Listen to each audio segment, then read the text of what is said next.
Well, today is a major conference on what works in crime reduction, and it marks the end of a £3.2 million investment by the ESRC and the College of Policing to look at what works in crime reduction.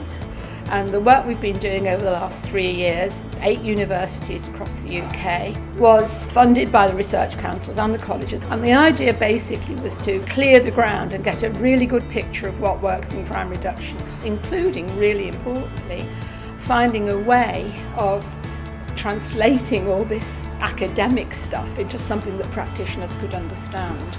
And I think for me that's the most important thing that the project's delivered.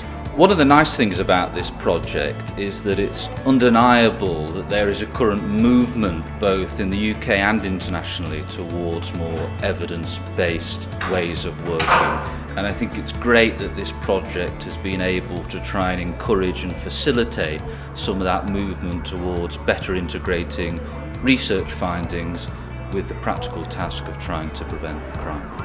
We had a lot of collaboration with practitioners. We worked widely with the College of Policing, and it's the first time that such an ambitious task has been brought to fruition. So it's gathered a lot of interest from both researchers across the world, but also practitioner groups. So the project I think that we were most heavily involved in is the Crime Reduction Toolkit.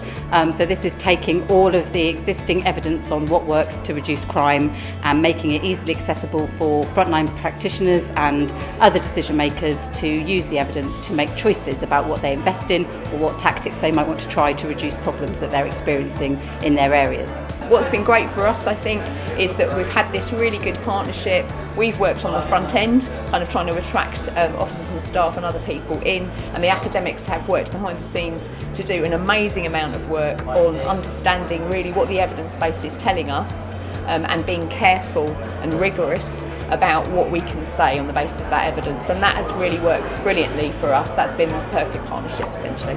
We've just finished the final panel session where I was one of the speakers. I was pleased to see the majority of attendees stayed for the duration, which is usually a pretty good sign of how well a conference is going. No shortage of questions from the floor, and indeed we ran out of time and people seem to be really engaged. And I think what's really important about today is we brought together practitioners from the police alongside policymakers, academics, funders and others in the same space.